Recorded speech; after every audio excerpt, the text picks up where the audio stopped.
ان کو فریق نہیں بنایا گیا اور بیہائنڈ دیئر بیک یعنی کہ ان سے قطع نظر کر کے وہ فیصلہ لینا چاہتے ہیں. تو تمام درخواستیں متحدہ قومی موومنٹ کی، پاکستان پیپلز پارٹی کی، پاکستان مسلم لیگ نون کی جو کینڈیڈیٹس ہیں خواتین، ان کی جو درخواستیں ہیں وہ الیکشن کمیشن نے آج یکجا کر دی ہیں. اور ایسی صورتحال کو سامنے رکھتے ہوئے پھر سنی اتحاد کونسل کے جو پٹیشنر ہیں اور ان کے لائر ہیں علی ظفر صاحب، انہوں نے وقت مانگا ہے الیکشن کمیشن سے ایڈجرنمنٹ کے جی کل کے لیے پھر آپ اسے فکس کر دیں. ہم کاپیز بھی دیتے ہیں اور کاپیز لے بھی لیتے ہیں اور تیار ہو کے آئیں گے. تو پہلی بات تو یہ ہے کہ بڑا شور مچایا جا رہا ہے کہ جی الیکشن کمیشن فیصلہ نہیں کرتا، اسمبلیوں میں نہیں جاتے کہ جی اسمبلیاں نامکمل ہیں، لیکن جب بات جوڈیشل ڈیسیجن کی آتی ہے تو خود انہوں نے التوا مانگا اور انہوں نے کہا کہ اسے کل کے لیے فکس کر دیا جائے. باہر کیف اس پہ قانونی پوزیشن بہت واضح ہے. جو مخصوص نشستیں ہیں آئین کے آرٹیکل 51، آرٹیکل 106(3) اور آرٹیکل 224(6) کے پرووائزوں کے تحت اور الیکشن ایکٹ کے سیکشن 104 اور رول 92 کے تحت صرف ان سیاسی جماعتوں کو ملے گی جن سیاسی جماعتوں کی نمبر 1 پارلیمنٹری پریزنس ہے، یعنی وہ جیت کے الیکشن اسمبلیوں میں آئے ہیں، اور جن سیاسی جماعتوں نے مقررہ وقت پہ ان مخصوص نشستوں پہ اپنے امیدواران کی فہرستیں جاری کیں، انہیں ٹکٹس جاری کیں، اور ان کے کینڈیڈیٹس نے الیکشن کمیشن میں ریٹرننگ آفیسرز کے پاس اپنے کاغذات نامزدگی جمع کروا رکھے ہیں. یہ ایک انہونی بات ہے کہ ایک سیاسی جماعت جس نے انتخابات میں حصہ نہیں لیا، اور اگر لیا تو عوام نے اسے ریجیکٹ کر دیا اور اسے ایک سیٹ بھی نہیں دی سنی اتحاد پاکستان کو، اب وہ کہتے ہیں کہ ہمیں کچھ آزاد لوگوں نے جوائن کر لیا ہے، لہٰذا ہمیں بھی مخصوص نشستیں دی جائیں. یہ نہ آئین میں اس کا کہیں گنجائش ہے اور نہ ہی جو الیکشن ایکٹ اور اس کے رولز ہیں اس میں گنجائش ہے. بار کیف کیونکہ میٹر سب جوڈس ہے، یہ کچھ تھوڑی سی ایسی تفصیلات ضروری تھی. اور بالخصوص یہ بات کہ آپ باہر بیٹھ کے تو کہتے ہیں کہ جی بڑا ظلم ہو گیا، جی فیصلہ نہیں ہو رہا، جی سیٹیں نہیں الاٹ کی جا رہی، اور جب آئین اور قانون کے تحت اس معاملے کو ٹیک اپ کیا گیا اور جو متعلقہ فریقین ہیں جنہیں ہم نیسیسری پارٹی کہتے ہیں، یعنی کہ جو ضروری فریقین ہیں، جن لوگوں نے، خواتین نے اور غیر مسلموں نے سیاسی جماعتوں کی طرف نامینیشن پیپرز جمع کروا رکھے ہیں اور ان کو سیٹس مل سکتی ہیں، ان کے آنے پہ بھی احتجاج کیا جائے کہ جی نہیں آپ انہیں سنیں نا.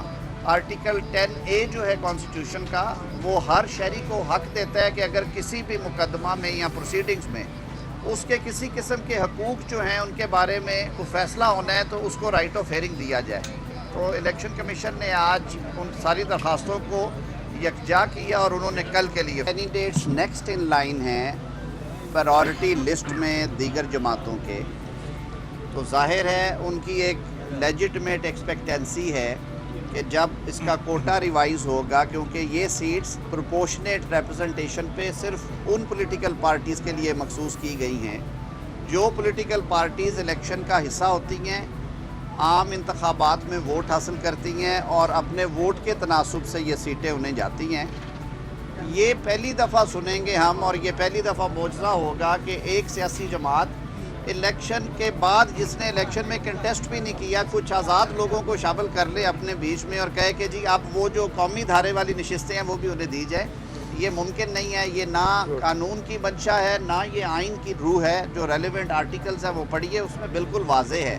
اس میں وہ کینڈیڈیٹس جو پولیٹیکل پارٹی سے بلونگ کرتے ہیں جو نیکسٹ ان نمبر ہیں، جیسے مسلم لیگ نون کو اگر 16 سیٹیں یا 17 سیٹیں ایلوکیٹ ہوئی ہیں نیشنل اسمبلی میں، تو انہوں نے فہرست 17 سے زیادہ کی جاری کی ہوئی ہے. تو نمبر 18، 19، 20 والی جو ہماری امیدواران ہیں ان کا یہ قانونی حق ہے کہ انہیں ڈکلیئر کیا جائے، کیونکہ پھر وہ کوٹا جب ریوائز ہوگا تو وہ 4.50 سے 3.75 یا 4 پہ آئے گا. تو یہ اس کے پیچھے لاجک ہے. باپ پارٹی نے بعد میں جس جب ایک نمبر ایڈ کر دیا گیا تھا مخصوص نشستوں میں، نمبر 1، نمبر 2 کے پی کے میں پی ٹی آئی کی میجورٹی ہے زیادہ رکین ہے. اگر وہاں پر ان کو نشستیں نہیں دی جاتی تو آئینی ابہام پیدا نہیں ہوتا، کیونکہ دوسری جو اپوزیشن پارٹیز ہیں ان کے پاس نشستیں نہیں ہیں. میں عرض کر دوں، جن سیاسی جماعتوں نے